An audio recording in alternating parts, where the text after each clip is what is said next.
জাহিলিল কুফার, দুনিয়ায় যারা কাফের। এখন কাফের কারা এটা জানার দরকার নেই। কাফার শব্দের অর্থ হচ্ছে কুফর। কুফর শব্দের অর্থ কি? ঢাকনা দিয়ে কোনো জিনিস ঢেকে দেওয়া আছে, না উল্টিয়ে দেখা।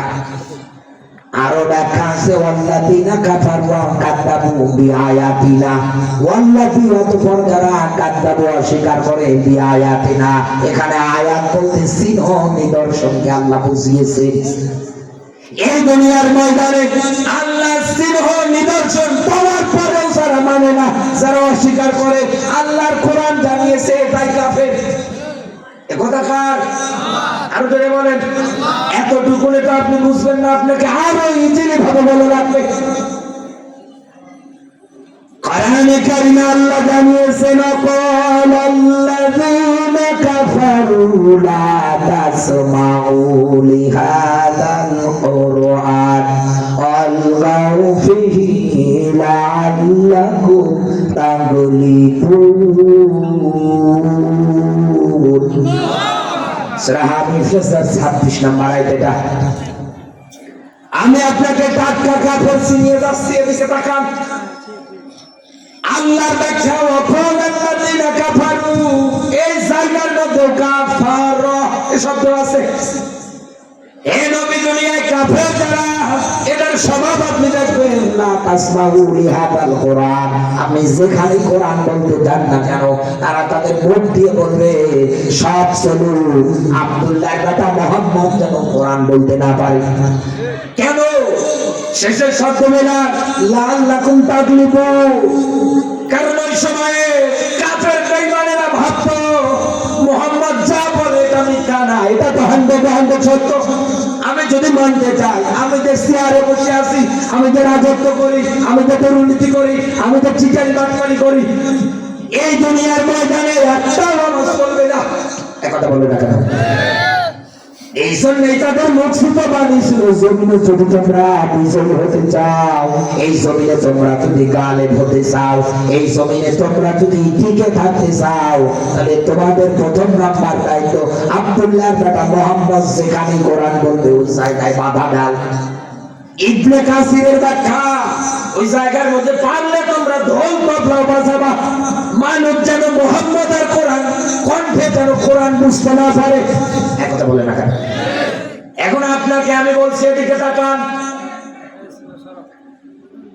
এই আয়াতের মূল মাস্টার মাইন্ড যিনি, তার নাম আবু জাহেল। তার নাম বলেন বলেন। তার নাম হচ্ছে আবু জাহেল। এখন আবু জাহেল মুসলমান? আবু জাহেল মুসলমান? এখানে আমরা যারা বসে আছি, আমরা সবাই একাধারে স্বীকার করে নিয়েছি যে আবু জাহেল মুসলমান না, ও কাফের, জন্মসূত্র থেকে কাফের। আবু জাহেল কাফের হওয়ার কারণে নবী মুহাম্মদ রাসূলুল্লাহর কোরআন প্রচারণায় বাধা দিয়েছে, এটা মানা যায়।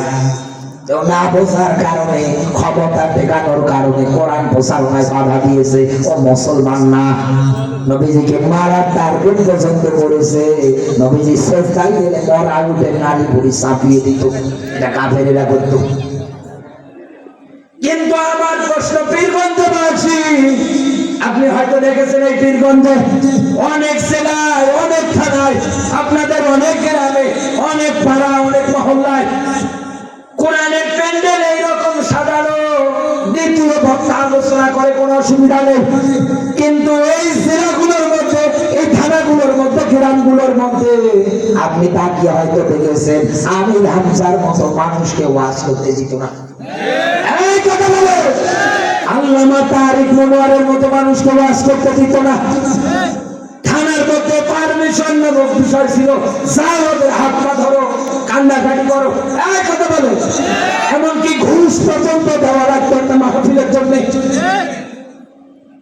আপনি মিলিয়ে দেখেন, যারা অনুমতি দিত না, যারা আলেমদেরকে স্টেজে পর্যন্ত উঠতে দিত না, একটাও কি হিন্দু, একটাও বৌদ্ধ, একটাও খ্রিস্টান, ইহুদি নাসারা, সবার নামের আগে মোহাম্মদ। এই কথা বলো, নামের আগে মুসলমান, ওর বাবা মুসলমান, দাদা মুসলমান, 14 গোষ্ঠী মুসলমান। এরপরে কোরআন প্রচার প্রশ্ন আপনার কাছে, আজ থেকে হাজার হাজার বছর আগে আবু সাহেব কোরআন প্রচার প্রচারণায় বাধা দেওয়ার কারণে যদি কাফের হয়, এদেশে নামের আগে মোহাম্মদ মুসাম্মদ লেখার পরে কোরআন প্রচার প্রচারণায় যদি বাধা দেয়, এটাও কাফের। আরো একটু ভালো করে বোঝাচ্ছি আপনাকে আমি। এই বাংলাদেশ 64টা জেলা আছে, 64টা জেলার মধ্যে পঞ্চগড় একটা জেলা। এই পঞ্চগড় জেলা একটা দল আছে, আপনি পাবেন কাদিয়ানি। পুরো কোরআন অস্বীকার করে, বিষয়টা এমন না। সূরা হাজাবের 40 নম্বর আয়াতটা ওরা মানে না।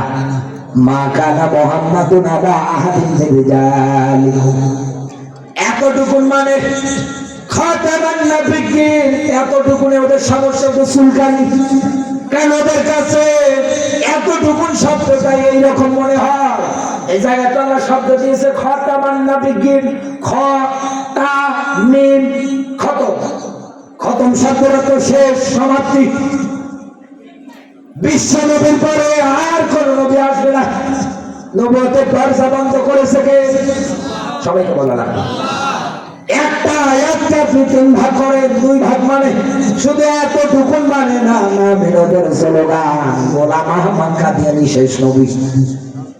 এই দুনিয়ার ময়দানে এতটুকুন তারা বলার কারণে পুরো পঞ্চগড় জেলার মধ্যে যত কাদিয়ানী আছে সবাই কাফের। কথা বলে না কেন? এদেশে যত বড় বড় আলেম ওলামা আছে সবাই সার্টিফিকেট দিয়েছে ওরা কাফের, ওরা কাফের। এখন আপনার কাছে আমার প্রশ্ন, কোরআনে কারিমের মধ্যে 6666 আয়াতের ব্যাখ্যা মতান্তরে আবার কেউ বলেছেন 6236টা আয়াতে কারিমা। আমরা একটাই ধরলাম, 6666 আয়াতের মধ্যে একটা আয়াত তাও 3 ভাগ করে একটু না মানার কারণে কাদিয়ানি যদি কাফের হয়, এই দেশে যারা মুহাম্মদ নামের আগে দেওয়ার পরে মুসাম্মদ দেওয়ার পরে এই দেশে যারা বিসমিল্লাহর পা থেকে শুরু করে সূরা নাসের সিন পর্যন্ত একটা আয়াতও যারা মানে না, এরা তো কাফেরের দাদা। আশা করছি এই পয়েন্টটা নিয়ে আপনার মধ্যে আর কোনো দ্বিধা নেই। আপনি একবারই বুঝে ফেলেছেন কাফের কারা। কথা বলেন না কেন?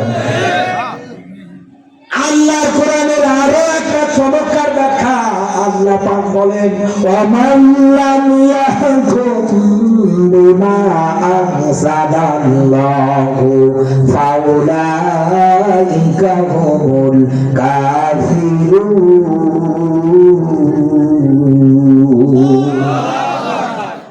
সূরা মাইদার মধ্যে আয়াতটা পর পর 3 জায়গায় আছে।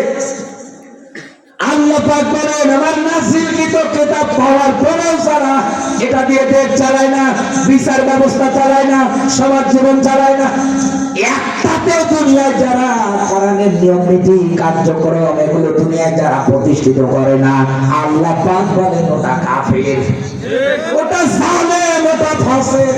একথা বলেন না কেন? আপনাকে আরো দলিল দেওয়া লাগবে। এরকম হাজারো দলিল আমি আপনাকে দিতে পারবো কোরআনের আলোকে। বাস্তবে মিলিয়ে দেখেন বন্ধু, অনেক মানুষ এই কাফের তালিকায়। আর নবীজিকে আল্লাহ এটাই জানিয়েছেন, নবী লড়াই সংগ্রাম 1 নম্বরে কাফেরদের বিরুদ্ধে, 2 নম্বরে ওয়াল মুনাফিকুন, দুনিয়ায় যারা মুনাফিক। এই বাংলাদেশে নদী ফেরাউন পালানোর পরে আমরা তাকিয়ে দেখেছি অনেক মানুষ এতদিন আওয়ামী লীগের পাশাইত। কথা বলে না কেন? ওদের গুণগান গাইতো, যাবে না দেশ থেকে পালিয়েছে, ও স্লোগান দেয় আমি জামাত, আমি শিবির, আমিও বিএনপি। কথা বলে না কেন?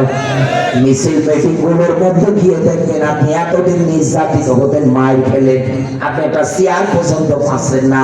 আর যে এতদিন আওয়ামী লীগের পাশে সেটি দুনিয়ায় থাকলো, এই পর্যন্ত আসলো সামনের কাতারে বসে হু পাচ্ছে।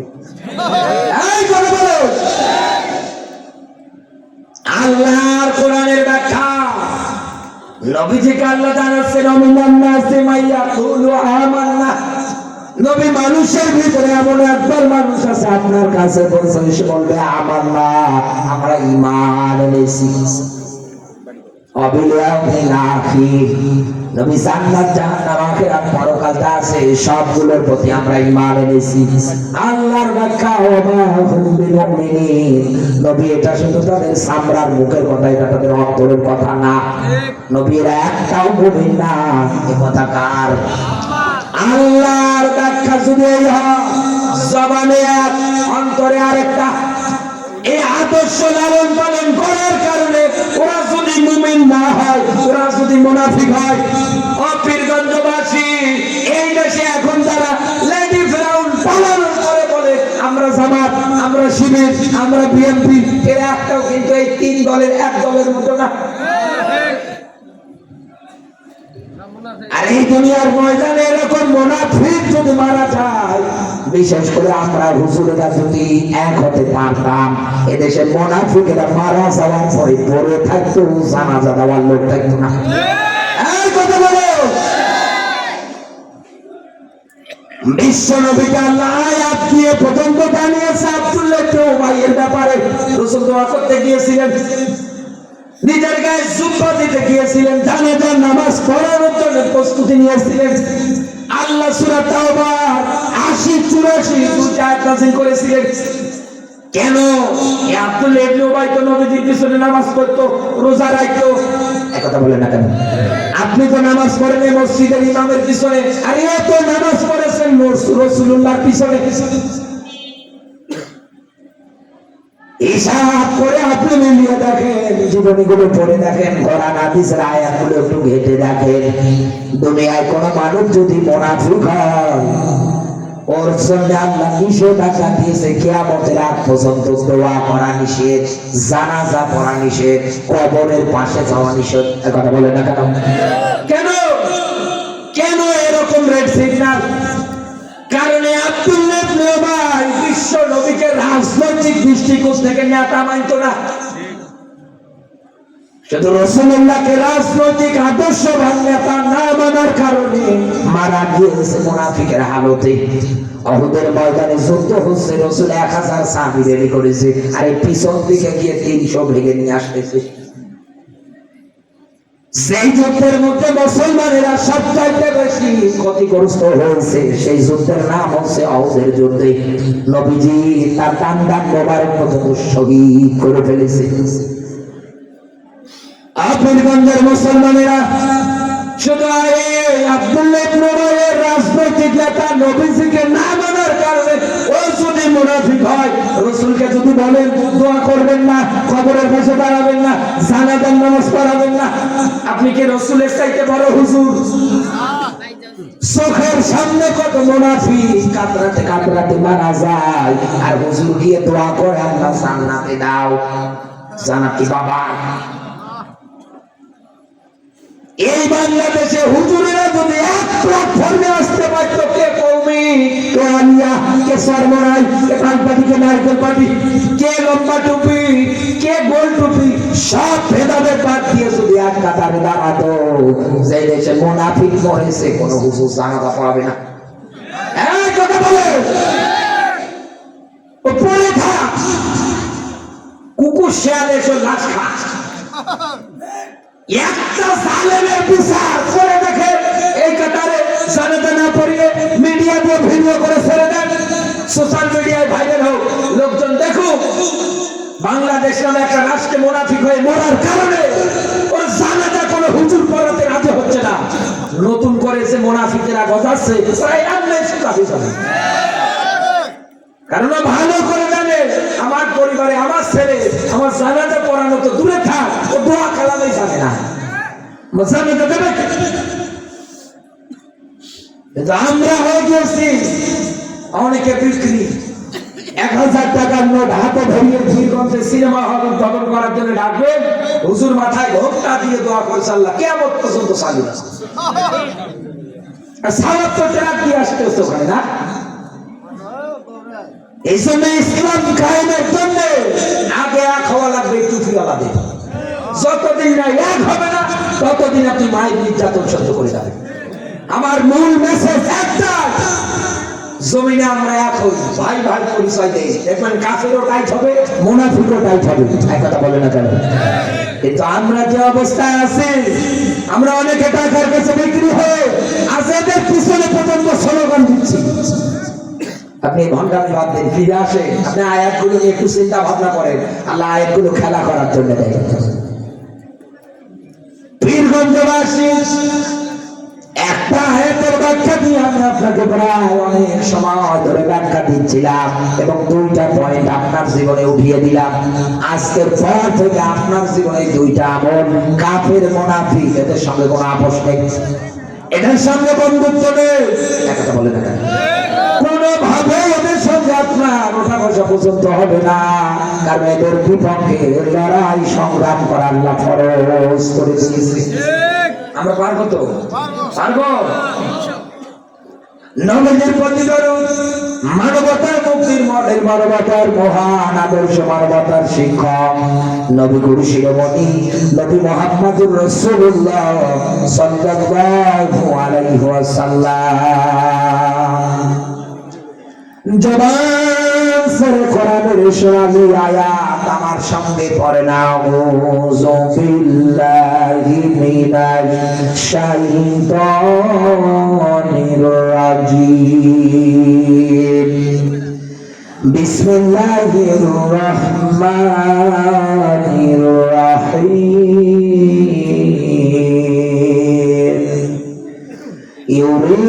ইউরিদুনা লিয়ুতফিউ নূরাল্লাহি বিআফওয়াহিহিম। বলেন আল্লাহু আকবার। আপনাকে আগামী কালকে কেউ যদি জিজ্ঞাসা করে কোন সূরা থেকে কথা বলেছে, আপনি বলবেন সূরা সাফের 8 নম্বর আয়াত।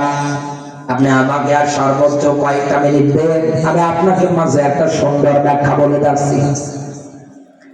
আল্লাহ পাক বলেন ইউরিদুনা লিয়ুতফিউ নূরাল্লাহি বিআফওয়াহিহিম। এই দুনিয়ার ময়দানে কাফের বেঈমান যারা আছে, ওরা চাইবে মুখের ফুৎকার নিয়ে ইসলামের আলো, কোরআনের আলো নেভাতে। এ কথা কার? সবাইকে বলা লাগবে। কারা চাইবে? মানুষেরা। তাও আবার কেমনে? মুখের ফু দিয়ে। কেন? এই দুনিয়ার ময়দানে আমরা কোরআন থিসিস গবেষণা অ্যানালাইসিস করলে তো তাকালে দেখবো ভাই, আল্লাহ বলছেন আমি কোরআন নাযিল করেছি, হেফাজতের দায়িত্ব আমার হাতে। কার হাতে? হাফিজুল, হেফাজতকারীকে। তারপরে আল্লাহ পাক এরকম ব্যাখ্যা কোরআনে কারীমের মধ্যে কেন দিলেন যে আমি কোরআন নাযিল করেছি, তার হেফাজতের দায়িত্ব আমার? এই ব্যাপারে কেন ব্যাখ্যা দিলেন? যে কাফেরেরা চাইবে মুখের ফুৎকার দিয়ে কোরআন নিভিয়ে দিতে, বন্ধ করে দিতে। মানুষদের ব্যাপারে আল্লাহর কিতাবের ব্যাখ্যা, খুলিকাল ইনসানা দাইফা। আল্লাহ মানুষ বানিয়েছে একেবারে দুর্বল করে। মানুষের যত চক্রান্ত আছে, মানুষের যত ষড়যন্ত্র আছে, সবগুলো দুর্বল, একটাও সবল না। কারণ মানুষই দুর্বল। কথা বলে না কেন? তাহলে আমার আল্লাহ জায়গা এবার কেন দিলেন? আর এই মানুষদের ক্ষেত্রে আমি আর একটা ব্যাখ্যা পেয়েছি, যেহেতু আমার মায়েরা এসেছে, মায়েদের বিষয় একটু হালকা কথা বলে নেওয়া ভালো। এসেছে কষ্ট করে, যেহেতু পয়েন্ট এসেছে, আমি যাচ্ছি মায়েদের আলোচনা। এবার আপনারা থাকবেন তো? থাকবে? রাগ হচ্ছে না তো? এই আলোচনাটার সাথে আলোচনাটা সাংঘর্ষিক, এই জন্য বলছি। মানুষদের ব্যাপারে আল্লাহর ব্যাখ্যা দুর্বল, কিন্তু মায়েদের ব্যাপারে আল্লাহর ব্যাখ্যা দুর্বল না। আল্লাহর ব্যাখ্যা খুলিকাল ইনসানা দাইফা, এরকম ব্যাখ্যা যেমন আছে। আর একটা ব্যাখ্যা আল্লাহ সূরা ইউসুফের 28 নম্বর আয়াতে তুলে ধরেছে, ইন্না কাইদা কুন্না আযীম। মেয়েদের ষড়যন্ত্র চক্রান্ত যেমন তেমন না, আযীম একেবারে ভয়ঙ্কর। কথা কার? বলেন বলেন। সাহাবী আসলেন নবীর কাছে, নবী খেদমত করবো কার? নবীজি বলেন উম্মুকা, তোমার মা। এরপরে যে বলে তোমার মা, এরপরে যে বলে তোমার মা। চতুর্থবার নবীজি গিয়ে বলেছে তোমার বাবা। মায়ের সম্মান আল্লাহ পাক 3 গুণ এই জায়গার মধ্যে বাড়ালেন। আর অথচ কোরআনে বললেন মেয়েদের ষড়যন্ত্র চক্রান্ত বড় ভয়ঙ্কর। বিয়ে করার ক্ষেত্রে টাকা পয়সা যেটা দিতে হয় মেয়েদের মহরানা, ওয়াতুহুন্না উজুরাহুন্না ফারিদা, এটা তো নামাজ রোজার মতো ফরজ। সাহাবী আসলেন নবীর কাছে, হুজুর আমি বিয়ে করব। রাসূল বললেন তোমার কি মহরানা দেওয়ার মতো সামর্থ্য আছে? বলেন না। রাসূল বললেন তাহলে রোজা রাখতে শুরু করে দাও। যেদিন রোজা রাখি তোমার যদি খাবার খাওয়া লাগে কম, রোজা রাখার ফলে তুমি যে অর্থ সম্পদ জোগাড় করতে পারবে, জমাতে পারবে, এটা যদি তোমার বিয়ের মহরানার মতো সামর্থ্য হয় তবে তুমি বিয়ে করবা। ইসলাম আপনাদের এত সম্মান দেওয়ার পরে কেন কোরআনে তথ্য দিলেন মেয়েদের চক্রান্ত বড় ভয়ঙ্কর? আল্লাহ খেলা করার কোন সম্প্রদায় নাই। এই পীরগঞ্জের একটা ছেলে মনে করে এরকম রোকেয়া বিশ্ববিদ্যালয়ে পড়াশোনা করে, আর ওর মা বাবা এলাকায় একেবারে গরিব ফ্যামিলির ছেলে। মানুষের জমিতে ওর বাবা কাজ করে আর ওর মা মানুষের বাড়িতে কাজ করে। কাজের বুয়া যাকে বলা হয়, দুইজন এইভাবে টাকা পয়সা রোজগার করে ছেলেকে পাঠিয়ে দিচ্ছে। ছেলে পড়াশোনা করার পরে ভালো একটা চাকরি পেয়েছে, মা বাবার মনে আনন্দ, এতদিনের কষ্ট সব সফল, আর কষ্ট করা লাগবে না, বৃদ্ধা বয়সটা এখন আমরা ভালোভাবে কাটাতে পারবো। ছেলে যেহেতু চাকরি পেয়েছে ভালো, একটা বিয়ে শাদী করিয়েছে। ছেলে যেহেতু চাকরিজীবী, বিয়ে শাদীও করিয়েছে ভালো ফ্যামিলিতে, উঁচু বংশ, বড় লোকের মেয়া, ভালো যাচ্ছে দিনকাল। ছেলেটা চাকরি করে রংপুরে, চিন্তা ভাবনা করে আমি রংপুরে থাকবো, খামা খামা করে এই জায়গায় কেন আনলো?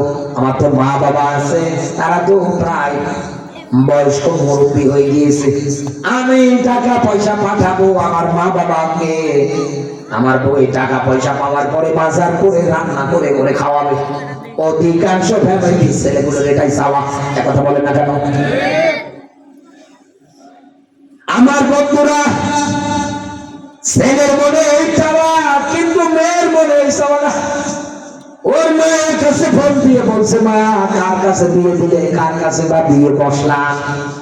বেটা এত মা বাবা পাগল, মা বাবা ছাড়া কিছু বোঝে না। ওর কত করে বলি তুমি যেখানে থাক না আমার ওই জায়গায় নিয়ে যাও, কিন্তু আমার নিয়ে যাচ্ছে না। ওর কত করে বলি তুমি আমার ভালোবাসো না, আসলে আবাসি, তুমি যদি গাছতলায় থাকো আমারও রাখা লাগবে। বলছে না আমার মা বাবা আছে, আমি গাছতলায় থাকি না, এসি রুমে থাকি, দরকার পড়লে বাড়ি করে কোনো এসি লাগিয়ে দেবো, তাও মা বাবা যতদিন আছে বাইরে যাওয়া যাবে না। কি করা যায়? ওর মা ওদিক থেকে বুদ্ধি শিখিয়ে দিচ্ছে, এই সময় বলে কি সকালবেলা যে কোনো কিছু নিয়ে তোমার শ্বশুর আর শাশুড়ির সঙ্গে একটু ঝামেলা বাঁধাও, বাকিটা আমি রাখবো। সকালবেলা উঠানে একটু ধান মেরে দিয়েছে, মুরগি খেয়েছে, এই নিয়ে ঝামেলা ঝগড়া। ছেলের কাছে বৌমা ফোন দিয়ে ডাকিয়ে বলছে, স্বামী আমার মেয়ে যদি সংসার করে খেতেই হয় তাড়াতাড়ি চলে আসো, তোমার ভাত আমি খাবো না, সংসার করবো না। ছেলে চিন্তা করছে না জানি আমার মা বাবা কি করে ফেলেছে। রংপুর থেকে বাড়ি চলে এসেছে, একবারে আসার পরে তাকিয়ে দেখছে সুন্দরী বউটা, এমনি তো সুন্দর, আরো আটা ময়দা মেখে আরো সুন্দর হয়ে বসে আছে। ডাক দিয়ে বলছে, কি হয়েছে, কেন তুমি জরুরি ফোন করলে? এমনি করিনি, তোমার মা বাবা আমার দেখতে পারে না, ঠিক মতো খেতে দেয় না, রাজত্ব করে তোমার মা, যা মিথ্যা বলা দরকার ছেলের মনে উঠিয়ে দিয়েছে, কানে উঠিয়ে দিয়েছে। ছেলে এই কথা শোনার পরে মন খারাপ করছে, আমার মা বাবাকে এত ভালোবাসি, বউ পর্যন্ত নিয়ে যাচ্ছি না শহরে, অথচ আমার মা বাবা আমার বউর সঙ্গে খারাপ আচরণ করে। হাত ধরে টেনে মা বাবার সামনে নিয়ে গিয়ে দাঁড় করে ডাক দিয়ে বলে, মার বাবা এত ভালোবাসি, এত মহব্বত করি, অথচ আমার বউয়ের সঙ্গে খারাপ আচরণ করো। তোমাদের কি কোনো আক্কেল জ্ঞান নেই? কেন তোমরা ওর সাথে এরকম করো? মা বাবা এত বলছে, বাবা তোর বউ যা বলেছে একটাও সত্য বলে নাই, সব মিথ্যা, ওর কাছে বিশ্বাসই হয় না। বাধ্য হয়ে মা বাবাকে যখন গরম দেয়, মা বাবার চোখের পানি ছেড়ে হাওমাও করে কাঁদছে, চোখের পানি ফেলিয়ে ডাক দিয়ে বলে, সন্তান তোকে মাত্র স্যার বানাতে গিয়ে অফিসার বানাতে গিয়ে আমার পিঠে চামড়া কালো বানিয়ে ফেলেছে। তোর মা মানুষের বাড়িতে কাজের বুয়া ছিল, যদি 2 মিনিট 10 মিনিট যেতে দেরি হতো কত গালি গালাজ করতো। শুধু তোর মুখের দিকে তাকিয়ে তোর মা সব সহ্য করেছে। এমনও দিন গিয়েছে আমাদের, আমি মাঠে গিয়েছি কাজ করার জন্য, কাজ হয়নি। তোর মা যতটুকুন খাবার এনেছে অতটুকুন খাবারে 2 জনে ভাগ করে নিয়ে খেয়েছি, ঠিক মতো পেটও ভরেনি। ভালো কোনো তরকারিও ভাই আনতাম না, তরকারি ভালো কিছু আনলে তোকে আবার টাকা দেবো কোন কায়দায়। এত কষ্ট করেছি বাবা তোর জন্য, অথচ তুই আমাদের কথা বিশ্বাস না করে তোর বউয়ের কথা বিশ্বাস করে আমাদেরকে ধমক দিস, আবার হুমকি দিছিস বউ নিয়ে চলে যাবি। যা যা তুই চলে, আমাদের কিছু বলার নেই। ছেলেটা মা বাবার সামনে নিজের বউয়ের হাত ধরে লাগেজ গুছিয়ে নিয়ে রংপুর শহরে যায়। মা বাবা পড়ে থাকে বিছানায় অসুস্থ অবস্থায়, কোনদিন একটা মিনিট খোঁজ খবর নেয় না। আপনার বিবেকের কাছে প্রশ্ন, একটু বুদ্ধি খাটিয়ে বলে, মা বাবা মানুষের বাড়িতে কাজ করে করে ছেলেকে অফিসার বানিয়েছিল কি এই জন্য? একথা বলে না কেন? স্বপ্ন ছিল শেষ বয়সে ভালোভাবে কাটাবে, কিন্তু এমন পরিণতি দেখা গেল একটা ফ্যামিলির মধ্যে একটা মেয়ের ষড়যন্ত্র চক্রান্ত শিকার হয়ে সন্তান থেকে মা বাবাকে কেড়ে দিল, মা বাবা থেকে সন্তানকে কেড়ে দিল। একথা বলে না কেন? শুধু একটা মেয়ের ষড়যন্ত্র চক্রান্ত। এই জন্যই তো আল্লাহ দিয়েছে ইন্না কাইদা কুন্না আযীম, মেয়েদের ষড়যন্ত্র যেমন যেমন না বলে ভয়ঙ্কর। একটা মেয়ে যদি ষড়যন্ত্র করে পরিবারে, ওটা পরিবার থাকে না, ওটা জাহান্নামের কারখানা। একথা বলে না কেন? মায়েরা বাধ্য হবে তো করতে আল্লাহ হুজুরের বরংদার বলবে না, কারণ ওদের নিয়ে যা বলছে যদি বিবেক খাটিয়ে শুনতো, অনুধাবন করতো, কথাগুলো চিন্তা যদি করতো, এই সমাজের মধ্যে এরকম হতো না। আরে ভাই, নিজের রক্তীয় বোনের সঙ্গে ভাই কথা বলে না, এই কথা বলে। নিজের রক্তীয় ভাইকে দেখলে পর্যন্ত আরেক ভাই মুখ আর একদিকে ঘুরে নিয়ে যায়। আপনি মিলিয়ে দেখেন, ওই জায়গাগুলোর মধ্যে মেইন মাস্টার মাইন্ড একটা মেয়ে ষড়যন্ত্র চক্রান্ত। এরকম শত জায়গায় আপনি দেখবেন ষড়যন্ত্র আর চক্রান্তের বেড়া যান, কত জায়গায় দেখবেন কোনো শান্তি নেই, সব জাহান্নামের কারখানা, কুণ্ডলী বানিয়ে ফেলেছে।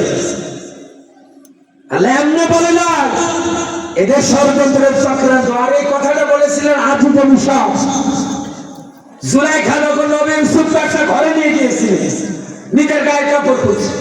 নবী ইউসুফ বলছে আমি আমার আল্লাহকে ভয় করি। সুবহানাল্লাহ বলতে পারবে না? লম্বা ঘটনা সংক্ষেপ করে বলছি শিক্ষা দেওয়ার জন্য। এ কথা যখন বলেছে, জুলাইখা হাতে কালো কাপড় নিয়ে মূর্তিগুলো ঢেকে দিচ্ছে, বলছে আমার রব ঢেকে দিস।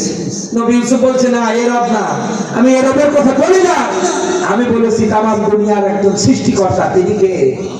আমি আল্লাহর কথা বলেছি।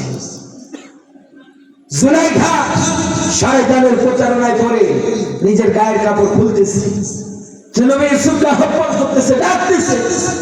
কোরআনের আয়াতের ব্যাখ্যা বিশ্লেষণ অনেক করতে গেলে অনেক সময় নবী ইউসুফকে আল্লাহর পক্ষ থেকে মাত্র আপনি দৌড়ান, নবী ইউসুফ দৌড়াচ্ছে, দরজা খুলে যাচ্ছে।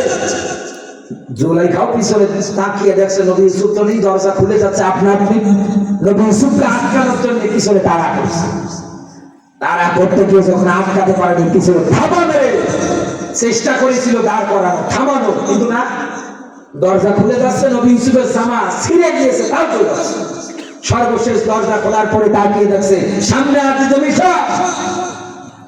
নবী ইউসুফ জুলাইখা মেরে হাতে বসে। নবী ইউসুফ যখন থেমে গিয়েছে, জুলাইখা পিছনে থেমে গিয়েছে, তাকিয়ে দেখছে আজি জমিশা।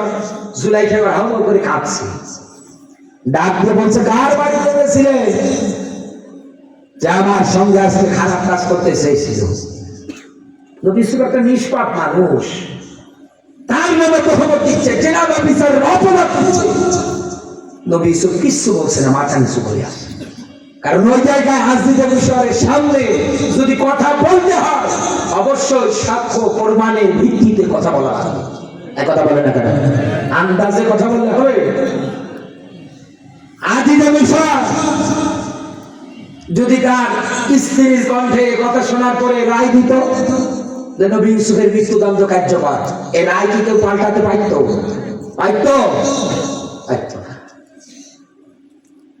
সঙ্গে সঙ্গে আল্লাহর মাত্রা, ওই যে ছোট্ট বাচ্চা কোয়া কোয়া করে কাঁদছে, আপনার চরিত্র সার্টিফিকেট দেব ওই ছোট্ট বাচ্চা যে আজ পর্যন্ত কোনো কথাই বলেনি। সুবহানাল্লাহ বলতে পারেন? দুইজন শিশু মায়ের কোলে বসে কথা বলেছিলেন, এক নবী ইউসুফের ব্যাপারে সাক্ষ্যদাতা এই ছোট্ট বাচ্চা, দ্বিতীয়ত নবী ঈসা রুহুল্লাহ। বলেন আল্লাহু আকবার।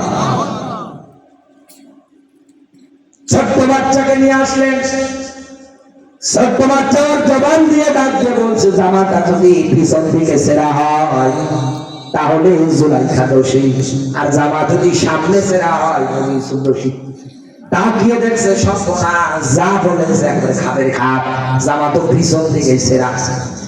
আজিজে মিশর ডাক দিয়ে বলছে, তোমার রূপে গুণে পাগল হয়ে আমি যদি এখন এই রায় দিতাম যে ইউসুফের মৃত্যুদণ্ড কার্যকর করো, ওর মৃত্যুদণ্ড কার্যকর হয়েছে, এর রায় কেউ পাল্টাতে পারতো না। তোমার ছলনার সৌন্দর্যের মোহের পরে একটা নিরাপরাধ মানুষের জীবন নষ্ট হয়ে যেত।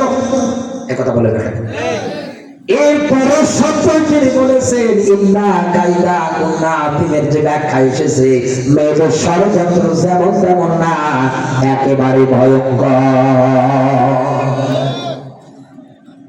এলাকার কোন ছেলে যদি কোনো মেয়ে নিয়ে পার্কে যায় আড্ডা মারার জন্য, প্রশাসন থেকে যদি বলা হয় পার্কে যারা পাবে স্কুল টাইমে সব কটাকে ধরনের ফাটান ফাটান,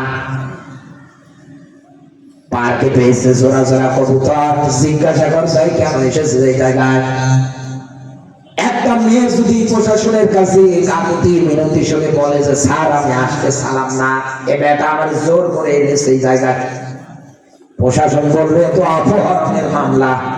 একথা বলে না? তোমার কি অপহরণ করে এনেছে? ও যখনই শুনেছে বাড়ি পর্যন্ত কল দিয়ে শুনবে কোন জায়গায় আড্ডা মারছো, চিন্তা ভাবনা যখনই মনে এনেছে ওই জায়গায় বলতে বাধ্য হবে যে আমারে অপহরণ করে এনেছে। শেষে পুলিশ ওকে আরামে বাড়ি ফাটাবে আর আপনার বাটাম ফাটাবে। কথা বলে না? আমি কি ভুল বললাম? ভুল বললাম?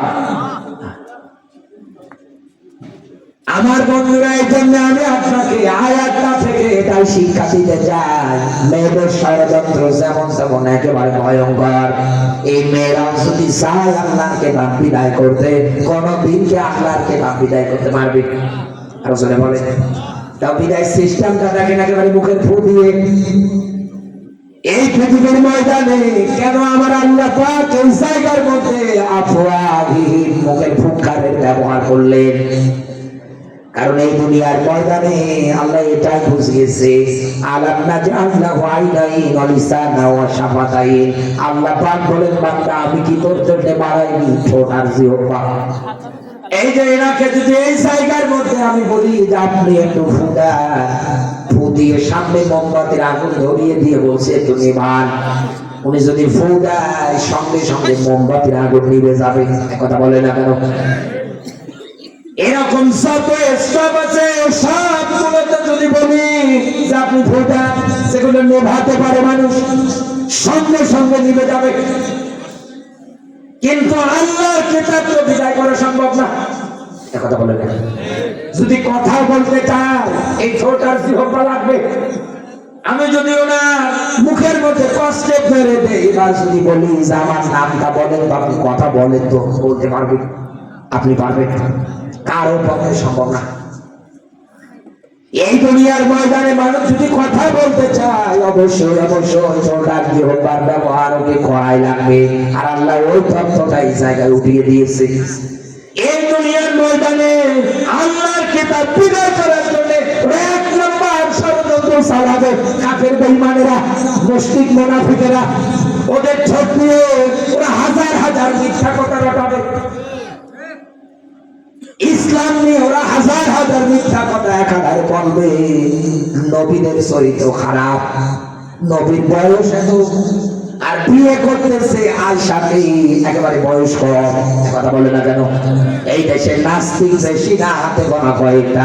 নিশোদ মজুমদারের মতো হারপি নাস্তিকদের মনে হবে নবীদের চরিত্র নিয়ে কথা বলা। কিন্তু আমাদেরকে যদি আপনি পিটিয়ে মেরে ফেলেন, তারপরে তো আমরা এই ধারণাটা আনবো না, কোনোদিনও না। মেরে ফেললো আনবো না। কেন আনে নাস্তিকরা এই ধারণা? ওরা টকশোতে বসলে এই কথাগুলো বলে, ইসলামের বিরুদ্ধে হাজার হাজার কথা রটায়। কেন? যাতে করে মানুষ বিশ্ব নবী সম্পর্কে খারাপ ধারণা নিতে পারে। কথা বলে না কেন? ওরা আল্লাহর কিতাব নিয়ে হাজার হাজার মিথ্যা কথা রটায়। কথাও বলতে গেলে আমি আবারও বলছি, ছোটার জিহ্বা লাগবে। আমি যদি আটকে ফেলি ছোটার এই জিহ্বা, কথা বলতে পারবো? আপনি পারবেন? কার পক্ষে সম্ভব না। আল্লাহ খেলা করার জন্য আফওয়াহিম দায়না। এই দুনিয়ার ময়দানে আলেমদের নামে যে অভিযোগ দেয় রাজাকার, একাত্তরের মানবতা বিরোধী অপরাধী, এগুলো কি দিয়ে বলে? ছোটার জিহ্বা দিয়ে বলে। কথা বলে এই দুনিয়ার ময়দানে এটা দিয়ে তারা চেষ্টা চালাবে। আর একটা পয়েন্ট, আল্লাহর কিতাব নিয়ম নীতি বিদায় করার জন্য ওরা চালাবে। আল্লাহ পাক বলেন, ওয়াল কলামি ওয়া মা ইয়াসদুরুন। বলেন আল্লাহু আকবার। নুন শব্দটা হরফে মুকাদ্দার। কোরআনের 29 জায়গায় এরকম ওয়ার্ডগুলো আছে। আলিফ লাম মিম নুন ইয়াসিন তাহা, এরকম কত জায়গায়? 29 জায়গায়। এইগুলোর অর্থ একমাত্র জানে কে? পরের আয়াতের ব্যাখ্যা, আল্লাহ পাক বলেন, আল কলামি ওয়া মা ইয়াসদুরুন। আমি তো আগে কলম বানিয়েছি। কাফের বেঈমানেরা কলম হাতে উঠিয়ে নিয়ে ওরা ইসলামের বিরুদ্ধে, কোরআনের বিরুদ্ধে হাজার হাজার মিথ্যা ঘটনা রচনা করে, পেপার পত্রিকায় এগুলো লিখে দেয়। এক কথা বলে না কেন? আবু সাহেব দারুন নদওয়ায় বিশ্ব নবীর বিরুদ্ধে আইন পাস করেছে 3টা। ওই সময় বড় সংসদ দারুন নদওয়া।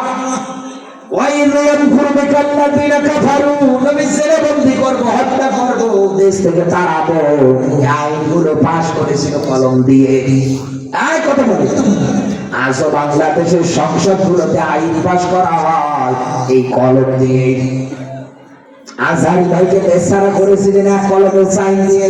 কথা বলে না কেন? দেশে থাকতে দেবো না। কোরআনের পাখিকে রাজাকার অপবাদ দিয়ে যে মামলা দায়ের করেছিলেন কলম দিয়ে, 14 বছর কোরআনের পাখি বন্দী ছিলেন জেলে। সাপোজ একটা এক্সাম্পল দেয়, তার মাহফিল গুলোতে লক্ষ লক্ষ মানুষ এই সময় হতো। এই 14 বছরে মনে করেন 64টা জেলার যদি একটা করে মাহফিল করতো, যেখানে যেতে লক্ষ লক্ষ জনসমুদ্র, এদেশের হাজার হাজার মানুষেরা ইসলামী আন্দোলন বুঝত। আনাকি মন্দির এটা পক্ষে স্বপ্ন দেখত।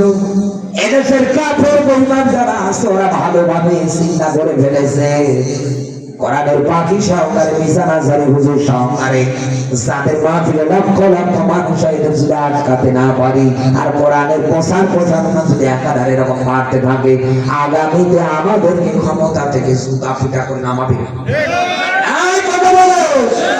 এই জন্য ওরা কলম হাতে উঠিয়ে নিয়ে ওরা আইন পাস করে, রাজাকার করে, ওরা মিথ্যা মামলা দেয় একাধারে, যাতে করে মানুষদেরকে কোরআন শোনাতে না পারে। আপনি তো টেকনিক বোঝেন না, হেডফোন বোঝেন না, না আমাদের সিলাম। তারা যে দুনিয়ায় এই কাজগুলো করবে তার জবাব আল্লাহ আসওয়াহিমের মধ্যে দিয়েছে।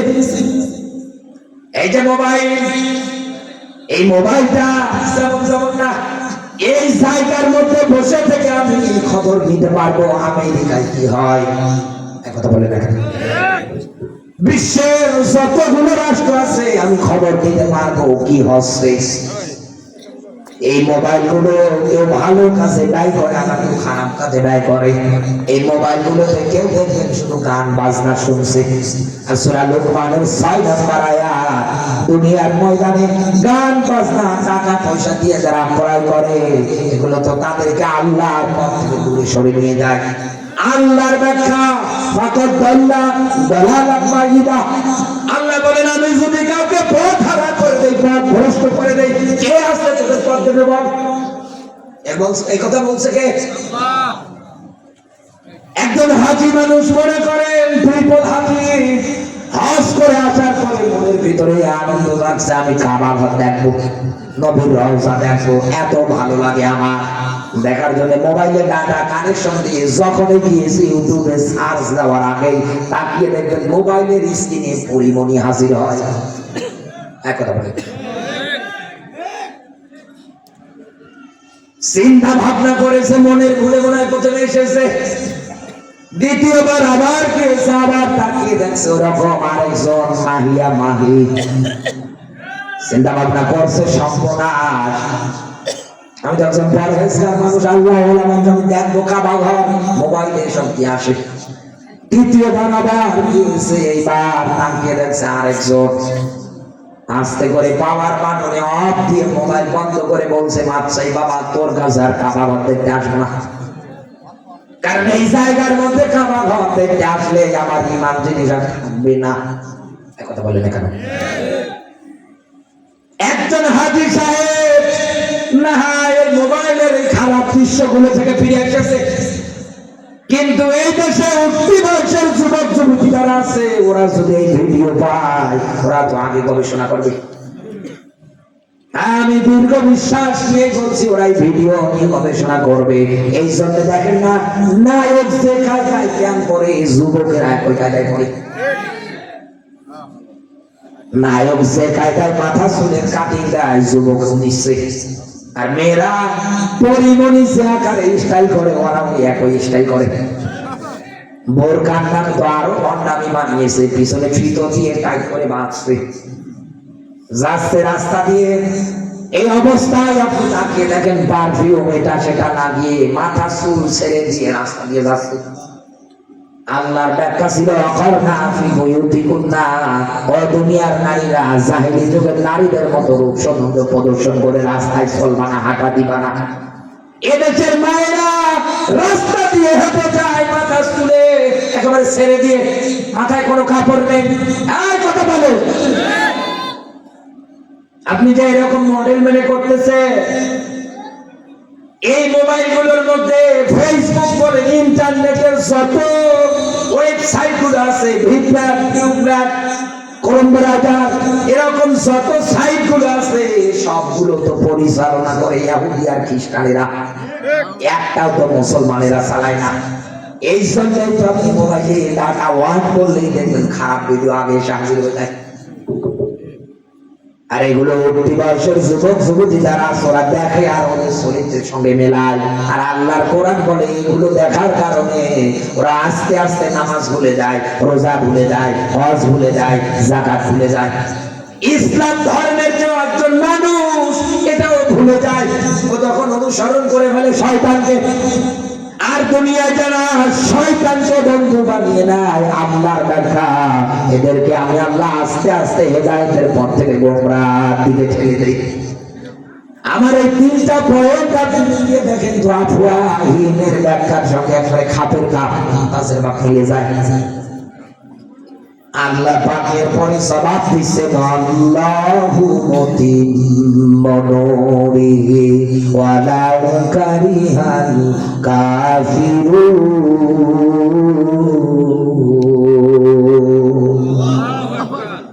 আল্লাহ পাক বলেন আমি কসম করে বলছি এই জমিনের ময়দানে আমার নূর, আমার আলো, এই জমিন আমি জ্বালাবো যদিও কাফের বেঈমানের অস্বীকার করে।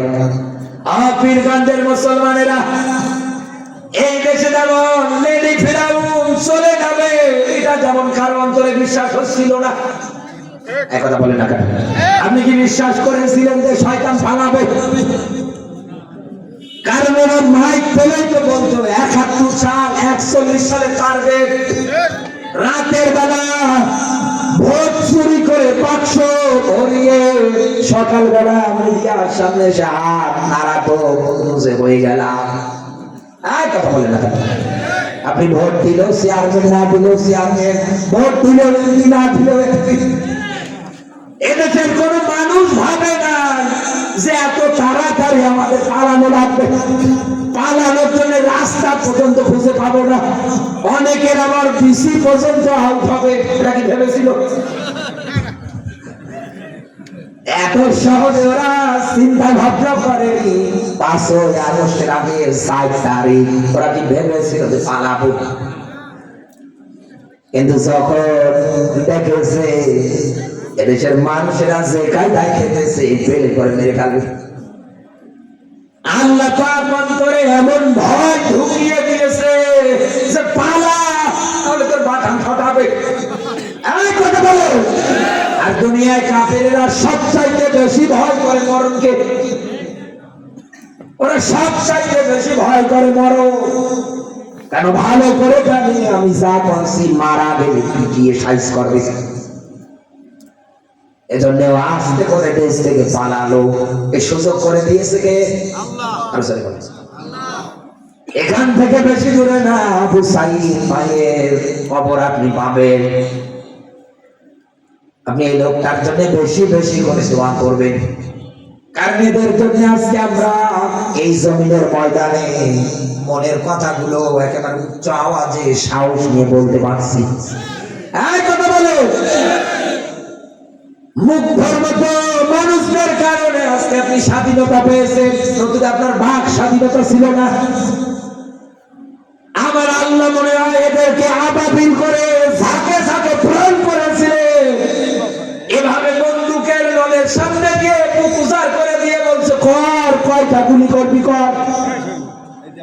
আবাবিল পাখির মতো মনে হয় ৬৬টা জেলায় আমার আল্লাহ প্রেরণ করেছিলেন এদেরকে, ঝাঁকে ঝাঁকে যাচ্ছে। এই জমিনের ময়দানে এরকম আন্দোলন একাধারে এর আগেও হয়েছে, তাও কিন্তু শয়তান পালায়নি।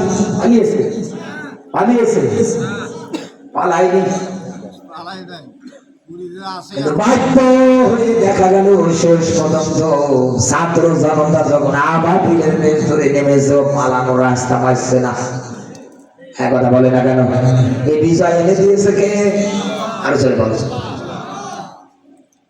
আল্লাহর নবীর সাহাবীরা মার খেতে খেতে নির্যাতন সহ্য করতে করতে ইউকাতিলুনার ব্যাখ্যায় নবীজিকে এসে ডাকতে বলছে, মাতা নাসরুল্লাহ, আল্লাহর সাহায্য কবে আসবে?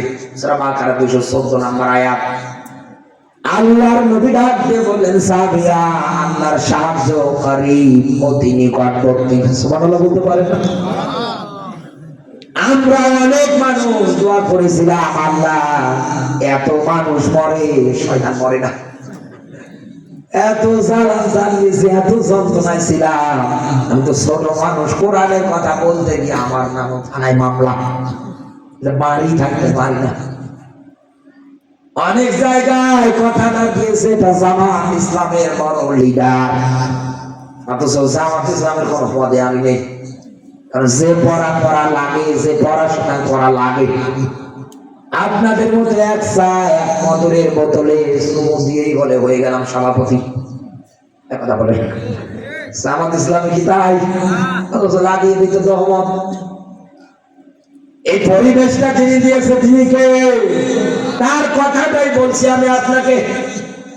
এই জমিনের ময়দানে আল্লাহর ব্যাখ্যা আমি কসম করে বলছি, আমি জ্বালাবো আমার নূর, আমার আলোকে। যদিও কাফের বেঈমানেরা অপছন্দ করে, আল্লাহ গো, শয়তান যেমন পাঠিয়েছে, আমরা তোমার কাছে গভীর রাতে দোয়া চাই, নতুন করে কোন শয়তান যেন ক্ষমতার চেয়ে বসতে না পারে। আল্লাহ, শয়তানকে যত বিদায় করেছো, তোমার কথার সঙ্গে আমরা একমত, আমরা বিশ্বাসী। এই দুনিয়ার ময়দানে আমাদের সর্বচোখে আমরা দেখে যেন মরতে পারি তোমার কোরআনের বিধান দিয়ে। সব জায়গা কায়েম হয়েছে, আল্লাহ যেন দেখে মরার তৌফিক দান করে, বলেন আমিন। আরো জোরে বলেন আমিন। আর কথা না, আমি যতটুকু আলোচনা করেছি, আল্লাহ আমাকে আলোচনা বুঝবার আমল করার তৌফিক দান করুন, বলেন আমিন। আমার গলা চলছে না, 2-3 দিন ধরে গলা বসে গিয়েছে। কিছু কিছু মাহফিলে যাওয়ার পরে মাইক নেয়, একেবারে বাদাম বেচা মাইক, এত কষ্ট হয় কথা বলতে। আজকের মাইক অত্যন্ত সুন্দর, অত্যন্ত সুন্দর। গলা বসার পরে আমি দীর্ঘ সময় আপনাদের মাঝে কথা বলতে পেরেছি, শুধু মাইক ভালো চলনি। আমি দোয়া করছি আল্লাহ যেন তার ব্যবসায় বরকত দেয়, বলেন আমি। নতুবা অন্য মাইক হতে কথা বলতে পারতাম না, গলা একেবারে ব্যথা। এভাবেই প্রত্যেকটা রাত কথা বলতে হয়, কিন্তু আয়োজক কমিটিরা টাকা পয়সা খরচ করে মাইক, জীবন যায় যায় অবস্থা। আল্লাহ আমাদেরকে কোরআন হাদিসের কথাগুলো আমল করার জন্য তৌফিক দান করে, বলেন আমি। আরো জোরে বলেন আমি। কিছু করতে হবে ভাই?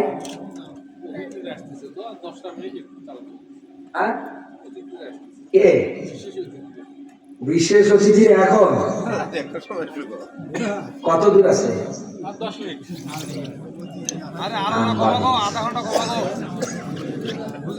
আমার তো বলতেন যে ভাই একটু সালাম লোকজন আসবে। ভাই এই বসেন, এটা দেবেন তো? ভাইয়া বসেন, জিকির করেন সুবহানাল্লাহ আলহামদুলিল্লাহ লা ইলাহা সুবহানাল্লাহ আলহামদুলিল্লাহ লা ইলাহা। এতক্ষণ তো আমরা আলোচনা শুনলাম, এবং তো মায়েরা এসেছে, মায়েদের বিষয় কিছু বলি নাকি? হ্যাঁ বলবো বলবো। এই যে রাসূলে যায়, এরা কি আবু জাহেল নাকি? হ্যাঁ নাকি আওয়ামী লীগ? আওয়ামী লীগ, আওয়ামী লীগের লোকেরাই চলে যাচ্ছে গো। ভাই কথা আবার কেউ মাইন্ডে নিয়ে না। আমার বন্ধুরা এদিকে থাকা, আপনি আলোচনা বাড়ি নিয়ে যাবেন, যেহেতু রসুলের হাদিস বাল্লিগ আনি ওয়ালাউ আয়া, একটা আয়াত একটা হাদিস একটা ব্যাখ্যাও যদি জানা থাকে, রসুল বলেন আমার পক্ষ হতে এটা প্রচার করো। আমরা এটা পৌঁছাবো কোথায়? বাড়িতে। কার কাছে? যদি আপনার ওয়াইফ থাকে, আপনার স্ত্রী থাকে, তার কাছে পৌঁছাবে। এই পৃথিবীর ময়দানে আল্লাহ রাব্বুল আলামিন ৬ জন নারীকে একেবারে শ্রেষ্ঠত্বর ঘোষণা দিয়েছেন ৬টা কারণে। কয়টা? রাসূলে বলেন। সম্মানিত ভাইরা যারা আছেন, একটু কান খাড়া করে আমার এই কথাগুলো মেলান। পৃথিবীতে ৬ জন নারীকে আল্লাহ শ্রেষ্ঠত্ব ঘোষণা দিয়েছেন ৬ কারণে। তার ১ নম্বরে খাদিজাতুল কুবরাকে আল্লাহ শ্রেষ্ঠত্বের ঘোষণা দিয়েছেন ত্যাগ স্বীকার করার কারণে। কিসের জন্য? ইসলামের জন্য যে পরিমাণ তিনি ত্যাগ স্বীকার করেছে, আপনি পারবেন না, আপনি পারছেন না। ওয়াজ শেষ করে দিলে আর থাকে লোক অন্তত 2 মিনিট আগে দেখেছেন তো, আমি গোসাই নিয়ে এসেছি আলোচনা, প্রায় 2 ঘন্টা কথা বললাম। অতিথি সাহেব এখন কোথায় আছে ভাই? আছে কোথায়?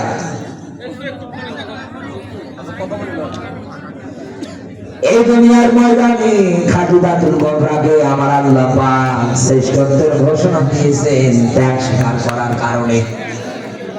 থাকবে না লোক। বসেন চাচা বসেন। 12টা, হ্যাঁ 12টা 15 বাজে ভাই। 2 ঘন্টা কথা বললাম, গলা ভাঙ্গা নিয়ে। আমার যদি বলতো তাহলে আমি আর একটু টানতাম যে না, অতিথি আসবে, একটু চালান আপনি। আমিও শেষ করেছি, এটা নিয়ে আবার কেউ মাইন্ড করেন না। মাইন্ড করবে? আমাকে আবার যেতে হবে ওই সেই রাজশাহী। এখান থেকে রাজশাহী অনেক দূরে পথ, এর 1 বেলাটা জার্নি করে করে যেতে হবে। আল্লাহ আমাকে যেন সহি সালামতে যাওয়ার তৌফিক দান করে, বলেন আমি। আল্লাহ যেন আমার কণ্ঠটাকে ভালো করে দেয়, বলেন আমি। দোয়া করে দেবো।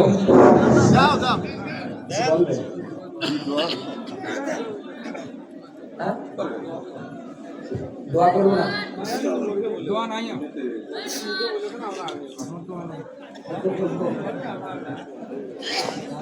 আল্লাহ এই মাহফিলটাকে তুমি কবুল করে নাও, বলেন আমিন। আর জোরে বলেন আমিন। রব্বুল আলামিন পিতৃ মাতৃ কোল থেকে যাদেরকে হারিয়েছি বিদায় তার মাগফিরাত কামনা করছি, মাফ করে দাও।